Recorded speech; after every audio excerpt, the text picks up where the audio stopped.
नमस्ते। चलिए आज बात करते हैं भारत के परमानेंट अकाउंट नंबर यानी पैन कार्ड के बारे में।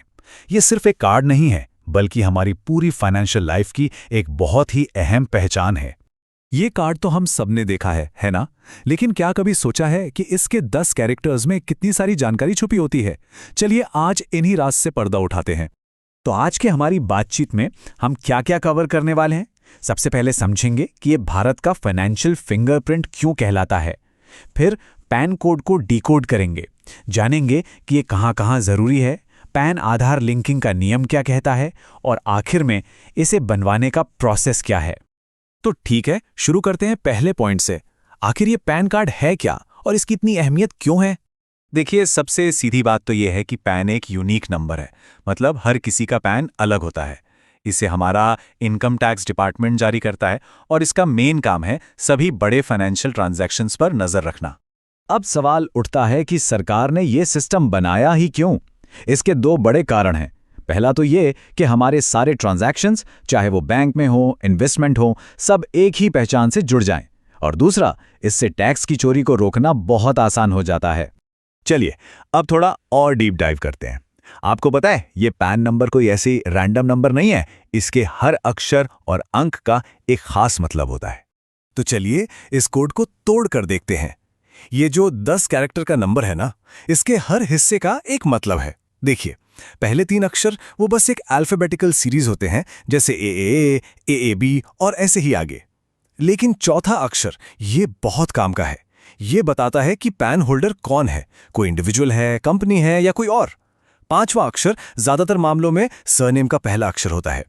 इसके बाद के जो 4 नंबर हैं वो एक यूनिक सीरियल नंबर है। और हाँ, वो जो 10वां आखिरी अक्षर है वो एक चेक डिजिट होता है। ये बस ये पक्का करता है कि पूरा पैन नंबर सही है, वैलिड है। तो जैसा मैंने कहा, चौथा अक्षर बहुत खास है। कैसे? अगर किसी के पैन में चौथा अक्षर P है तो इसका मतलब है पर्सनल, यानी ये एक इंडिविजुअल का पैन है। वैसे ही C का मतलब है कंपनी और F का मतलब है फर्म। सोचिए, एक छोटा सा अक्षर धारक की पूरी पहचान बता देता है।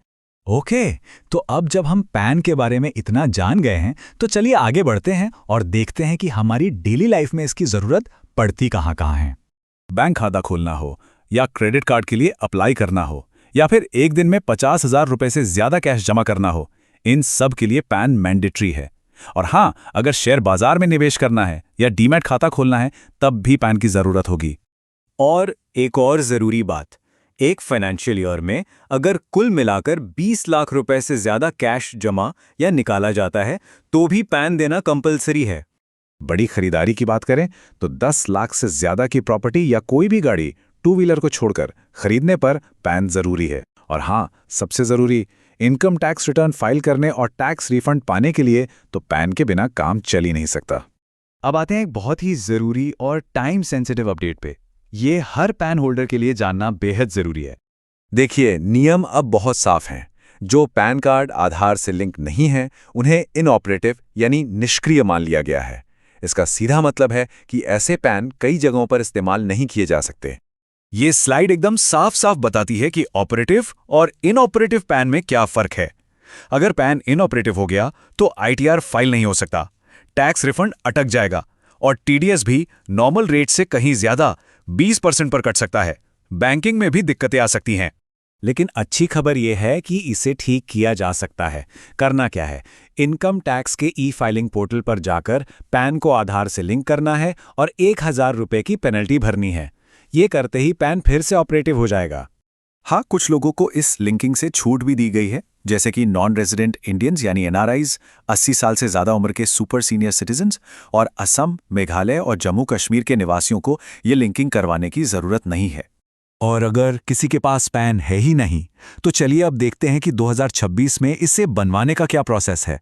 तो देखिए, पैन बनवाने के अब 2 मेन तरीके हैं। पहला है इंस्टेंट ई-पैन। ये बिल्कुल फ्री है और करीब 10 मिनट में डिजिटली मिल जाता है। शर्त बस ये है कि आधार से मोबाइल नंबर लिंक होना चाहिए। दूसरा तरीका है फिजिकल पैन कार्ड का, जिसमें करीब 100-107 रुपये की फीस लगती है और ये कार्ड आपके पते पर डिलीवर होता है। यहाँ एक छोटी सी बात ध्यान रखने वाली है कि भारतीय नागरिकों के लिए फॉर्म 49A होता है और विदेशी नागरिकों के लिए फॉर्म 4988। तो कुल मिलाके देखें तो पैन सिस्टम हमारे फाइनेंशियल वर्ल्ड में ट्रांसपेरेंसी का एक बहुत मजबूत पिलर है। ये पक्का करता है कि सभी बड़े लेन देन को ट्रैक किया जा सके और टैक्स एवेजन को रोका जा सके।